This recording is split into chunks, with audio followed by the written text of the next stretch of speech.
में एक व्यक्ति ऐसा बताए जो टेंशन में नहीं है। स्टूडेंट है, पढ़ाई की टेंशन, पढ़ाई पूरी होगी जॉब की टेंशन, जॉब लग गया तो टेंशन, नहीं लगा तो टेंशन। दुकानदार है, ग्राहक नहीं आ रहे तो टेंशन, एक साथ इकट्ठे आ गए तो टेंशन। किसान है, बारिश नहीं हुई तो टेंशन, इकट्ठी हो गई तो टेंशन। आप बताओ कौन है दुनिया में ऐसा व्यक्ति इन टेक्निकल को छोड़ के? सिर्फ एक टेक्निकल अचीवर ऐसा है जो टेंशन में नहीं है, घोड़े बेच के सोता है। आपके देवघर में सोने के पहले रात को ताला लगाते हैं? घर में लगाते हैं? क्यों? चोरी ना हो जाए, इसीलिए ताला लगाते हैं। ये टेक्निकल अचीवर नहीं लगाते ताला घर का, याद आ गया तो लगा देते हैं, ज्यादा सीरियस नहीं है। क्यों नहीं लगाते? इनको पता है क्या ले जाएगा चोर, और ले भी गया तो अगले महीने आरसीएम से फिर आ जाएगा।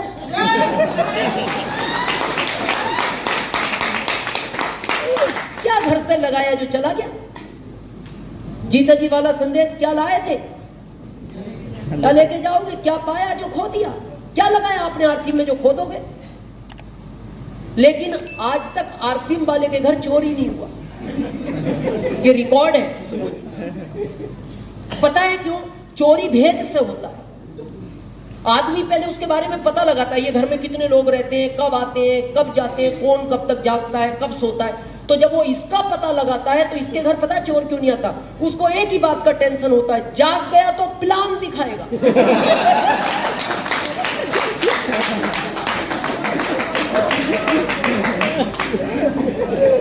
बोले जब ये बाहर वालों को नहीं छोड़ता, ये घर में आए मेरे को छोड़ देगा। तो जीना चाहते हो ऐसी life, tension free life, money freedom, time freedom चाहते हो? क्या करना है?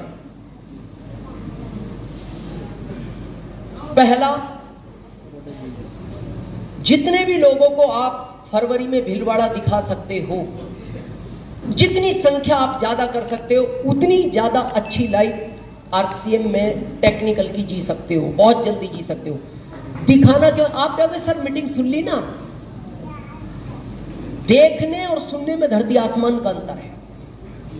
आपने कभी 5-7 साल पहले, या रोज पेपरों में पढ़ते हो, एक बस आ रही थी, एक इधर से कार आ रही थी, दोनों आपस में टकराए और उसमें 5 लोग ऑन द स्पॉट खत्म हो गए और खिड़की काट काट के उन लोगों को निकाला गया। ऐसा पढ़ते हो कई बार? 5 साल पहले जो घटना पड़ी थी याद है आज? नहीं। क्यों पढ़ी थी?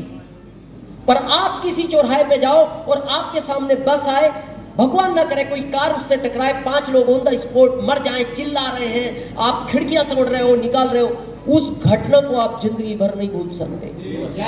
वो ही घटना फरवरी में भीलवाड़ा होने जा रही है। उस घटना को जो देख आया, उसको आरसीएम में बड़ी पिन आने से दुनिया रोक नहीं सकती। वो घटना होने जा रही है। तो चाहते हो ऐसा जीवन? क्या करना है समझे?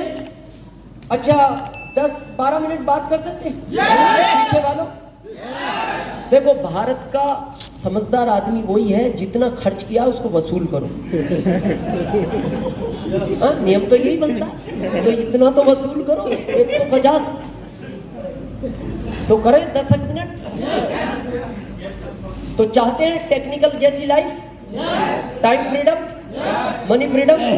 आप भी बनाना चाहते हैं 32,500 स्क्वायर फीट में घर? आप भी चाहते हैं 50 लाख की कार घर में लाना? तो क्या करना है समझ लें। पहला, डिसीजन ले। किसका? खुद का।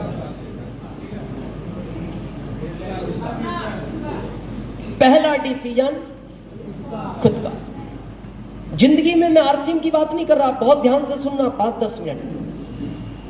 जब भी कोई काम स्टार्ट करो दुनिया का, आरसीएम नहीं, अकेले रूम में बैठ के दिल को पूछो, जो काम मैं करना जा रहा हूं इससे मेरा फायदा है या नहीं। दूसरा पूछो, जिस काम को मैं करने जा रहा हूं इसकी वजह से लोगों का फायदा है या नहीं। दिल कहे काम में तेरे को फायदा है, लोगों का नुकसान है, उस काम को कभी मत करना। दिल कहे तेरा कुछ नहीं मिलेगा, लोगों को फायदा है, तो भी करने का क्या मतलब है जब आपको नहीं मिलेगा। लेकिन दिल कहे तेरा फायदा है, तेरे से ज्यादा लोगों का फायदा है, उस काम को दुनिया मना करे, कभी रोकना मत। लेकिन डिसीजन खुद का। हम क्या करते हैं, बाहर जाके पूछते। मैं कॉमन सेंस की बात पूछता हूं, आपको बहुत बड़ा डॉक्टर बनना हो तो आपको टीचर से मिलना चाहिए कि मैं डॉक्टर बनना चाहता हूं, आप मेरे को राय दो। किससे मिलना चाहिए? डॉक्टर। ये जानते हो इतनी बात? सभी जानते हो? आपको टीचर बनना हो तो किससे मिलना चाहिए? टीचर से। टीचर। जानते हो ना इतनी बात? अब आरसीएम में अमीर बनना है तो किससे मिलना चाहिए? ये अगली रो में जितने अमीर लोग बैठे, और हम यही गलती करते हैं, इन अमीरों से आरसीएम समझ के जाते हैं। बाहर एक रिक्शा वाले को कहते हैं मैंने आज मीटिंग सुनी, गजब का बिजनेस है, कर लूं क्या? वो कहता है पागल है, रिक्शा चला बहुत स्कोप है। उसकी गलती नहीं है क्योंकि वो रिक्शा चलाना जानता है। किससे मिल रहे हैं? सुन किससे रहे? मेरे को आज भी वो 2007 की घटना याद है। पटना में मेरा प्रोग्राम था, दिल्ली से मेरी फ्लाइट थी, तो मैं एक वीडियो देख रहा था आरसीएम की। तो मेरे पास में एक इंजीनियर साहब बैठे थे, देखती वीडियो बड़े एक्साइटेड हुए। पता क्या बोलते? राम सीएम देख रहे हो क्या? है क्या? अब कह क्या रहे वो? राम सीएम। अब इस आदमी से कहो तू आरसीएम समझा, क्या दिखाएगा जिसको इसकी स्पेलिंग याद नहीं है? तो मैंने कहा आप जानते हो इनको? हाँ अच्छी तरह, आपसे ज्यादा जानता हूं। कैसे? मेरा दोस्त है इंजीनियर, रॉयल्टी अचीवर है।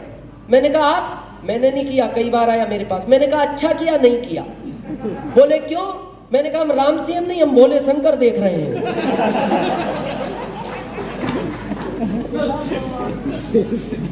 किससे मिल रहे हो?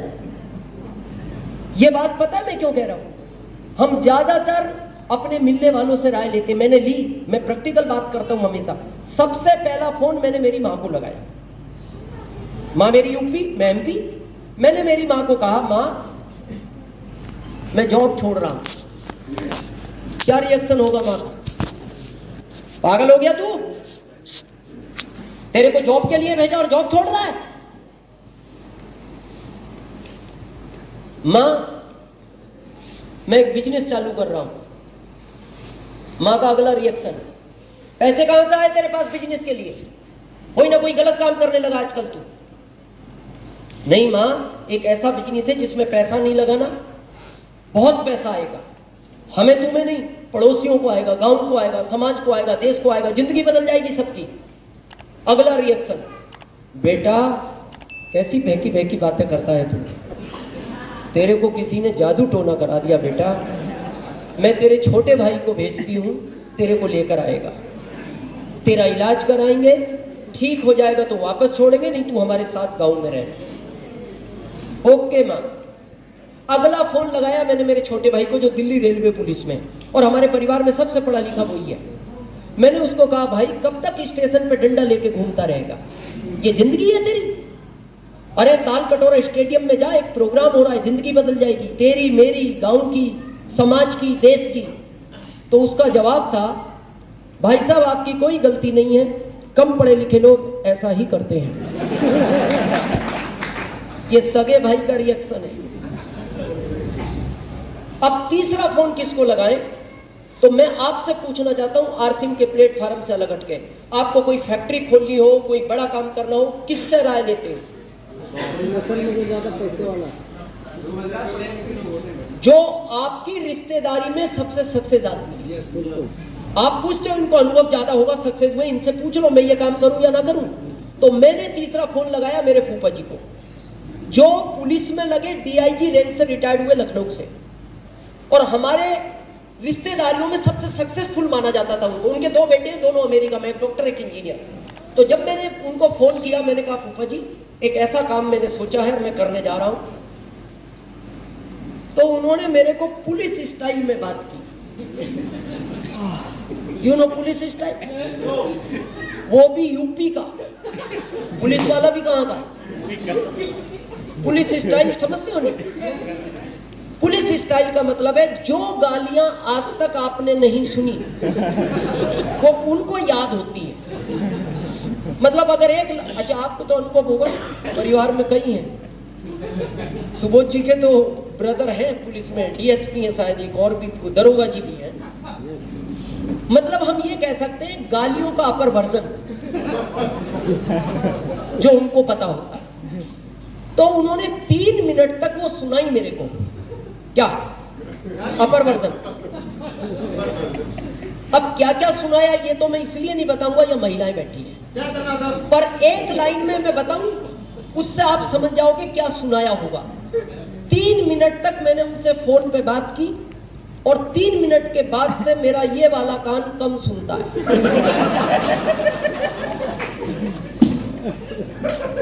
अब आप समझ गए होंगे उन्होंने क्या क्या कहा हो। उसके बाद मैंने मोबाइल से सिम निकाली, उस सिम के 3 टुकड़े किए। कितने? क्योंकि 3 लोगों से बात की, डस्टबिन में डाली और मैं उदास हो गया। मैंने कहा दिनेश काम ठीक नहीं है, मदर विरोध में है, भाई विरोध में है, ऊपर जी विरोध में, फिर समझाएंगे किसको। मेरे दिल ने मेरे से पूछा तू पागल है? मैंने कहा क्यों? अरे तेरे को करना है तो कर, नहीं करना मत कर, फोन क्यों करता है? तू अपने आप से पूछ किस काम को मैं कर रहा हूं ये सही है कि नहीं? मेरी जिंदगी बदलेगी, मेरी वजह से लोगों की जिंदगी बदलेगी। अगर काम सही है तो तू फोन मत कर, भले मत कर, लेकिन अब किसी को फोन मत कर। और यहां तक कि मेरे दिल ने कहा तेरी पत्नी से भी मत पूछना, और नहीं पूछा मैंने आरसीएम शुरू किया। और मैं आज ये ईगो में नहीं, गर्व के साथ कहना चाहता हूं, मेरे इस दुनिया में जितने भी रिश्तेदार हैं, भारत में नहीं दुनिया में जितने भी रिश्तेदार हैं, उन सब में सबसे अमीर आदमी आज मैं हूं। तो आज के बाद डिसीजन किसका लोगे? खुद का। खुद का। नहीं करना तो भी लो, नहीं करना तो अब आना ही नहीं मीटिंग में, नहीं करना आरसीएम आज से बंद करो। करना है तो दुनिया भी मना करे, फिर रुकना मत, डिसीजन अपना। क्लियर है? सेकंड, विश्वास होना चाहिए आपको। किस पर? खुद पर। पहला कि मेरी अपलाइन साथ दे या ना दे, मैं स्टार मूवी बनूंगा। मेरी लाइफलाइन ये साथ दे ना दे, मैं दूसरे प्रदेश में करूंगा, मैं बनूंगा। दूसरा विश्वास इस सिस्टम पर, जिसने करोड़ों लोगों की जिंदगी बदली है, मेरी भी बदलेगा। तीसरा विश्वास उस पर, जितने लोगों को बुलाया था आए हैं सब, क्यों नहीं आए? उसकी बगैर मर्जी के इस दुनिया में पत्ता नहीं हिलता। वो जिनको अमीर नहीं बनाना चाहता था उनको नहीं बुलाया उसने। और अगर आप यहां आए हो तो मैं आपसे एक प्रश्न पूछना चाहता हूं, एक पिता कभी चाहता है मेरा बच्चा एग्जाम में फेल हो जाए? जब एक पिता नहीं चाहता मेरा बच्चा एग्जाम में फेल हो जाए, वो तो परम पिता है, उसने अगर यहां बुलाया इस एग्जाम में पास होने के लिए बुलाया है। तो तीसरा विश्वास उस परम पिता पर। और चौथा विश्वास आखिरी, अपनी एक्टिव इफेक्टिव ग्रोइंग अपलाइन पर, जो दिन रात आपके बारे में सोचती है कि मेरे इस व्यक्ति के कितने लोग भीलवाड़ा जाएंगे, मेरे इस व्यक्ति की कब कार आएगी, मेरा इस लाइफलाइन का कब घर बनेगा, जो दिन रात चिंता में है, उस पर करना। क्योंकि दुनिया में 2 अपलाइन है जो कभी आपका बुरा नहीं सोच सकती। ध्यान से सुनना, एक तो आपकी जिंदगी की पहली अपलाइन आपकी मां, और दूसरी अपलाइन इस सिस्टम की। ये कभी बुरा नहीं सोचते। और मेरे को बड़ा दुख होता है, जब से आप इस दुनिया में आए, जहां तक आए हो, इस विश्वास की तो बड़े हुए हो। yes. और जिस सिस्टम से आपकी जिंदगी बदल सकती है उस पर आपको विश्वास नहीं। आपने होश संभाला, आपकी मां ने आपको क्या कहा? बेटा ये मामा है तुम्हारे। तो क्या बोले आप? मामा। ओके मामा। कुछ दिन बाद आपकी मां ने कहा बेटा ये चाचा हैं तुम्हारे। क्या बोला आपने? क्यों बोला? क्योंकि आपको पता है ये जो मेरी अपलाइन है, ये मेरे बारे में कभी गलत नहीं सोच सकती, ये जो बता रही है वो सब सत्य है।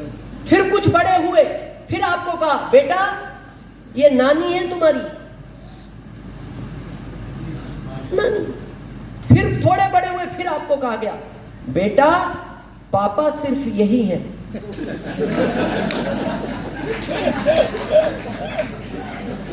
हाँ, ताकि कंफ्यूजन ना रहे।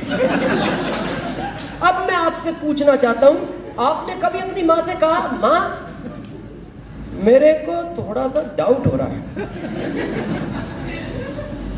कहा कभी? क्यों नहीं कहा? क्योंकि आपको पता है ये मेरी जो अपलाइन है ये मेरा कभी बुरा नहीं सोच सकती।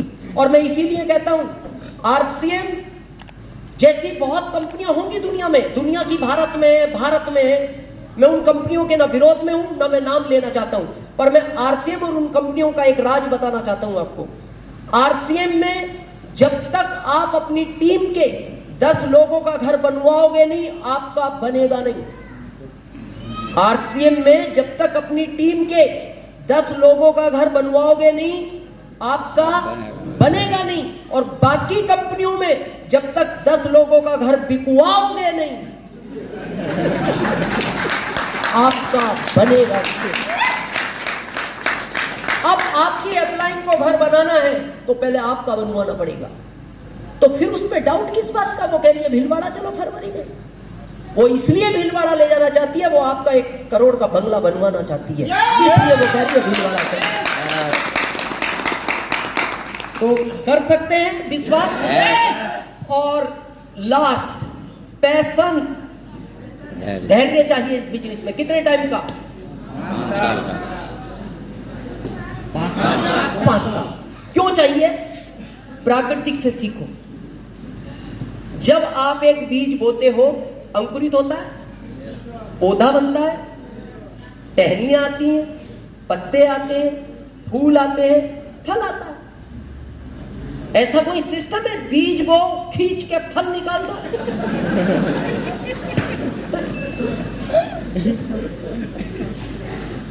और हम में पैशंस नहीं है। अभी आप देखना, यहां से बाहर निकलोगे ना, कुछ लोग मिलेंगे, आरसीएम कर रहे हो क्या?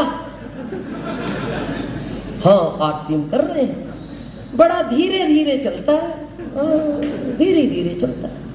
हमारे में आओ, बहुत तेज चलता है। बोले कैसे चलता है? आओ जाओ।